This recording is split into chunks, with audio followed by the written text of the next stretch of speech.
Hello, everyone, and welcome to Fluent Financial's What You Should Know for the week of March 7th. My name is Mike Lanise, and I am your portfolio manager at Fluent Financial. This past week, the Russian invasion of Ukraine intensified, sending global commodity prices soaring. The U.S. stocks ended mostly lower, with the NASDAQ Composite Index off 2.75%, while the S&P and the Dow Jones average both finished around 1.25% lower. Sector performance was mixed, with energy jumping 9% as crude oil spiked 25% and financials plunged 5% as interest rates sank.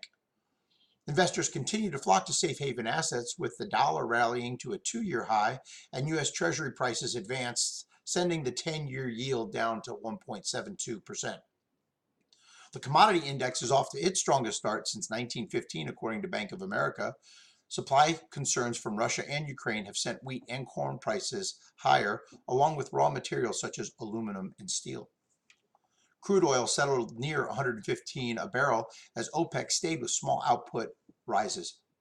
The IEA said it would release 60 million barrels of crude, second in size only to the first Gulf War in 1991, with half of that release coming from the U.S. reserves.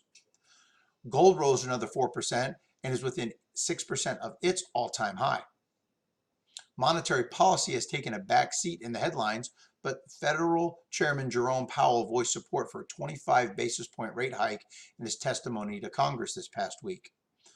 Friday's non-farm payrolls report was much stronger, with 678,000 jobs created in February, and the unemployment rate fell to 3.8%. In other economic data, the Chicago Purchasing Managers Index weakened for the first time in 4 months as new orders slowed.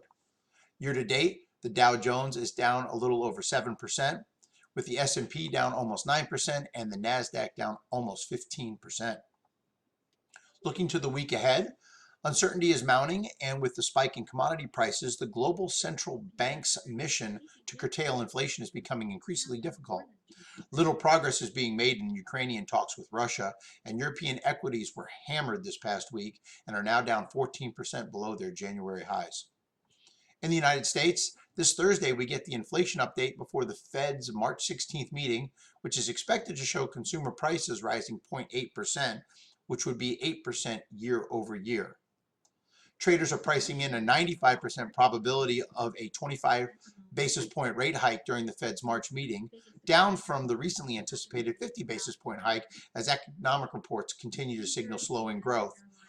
Also featured the U.S. calendar are the JOLTS report, or the job openings, and that'll be on Wednesday. Feel free to leave comments or questions to this post. Click the like button and share it if you felt it was informative. Subscribe to our YouTube channel and visit our fluentfinancial.com website for further information. As always, thank you for tuning in to What You Should Know, and have a great week.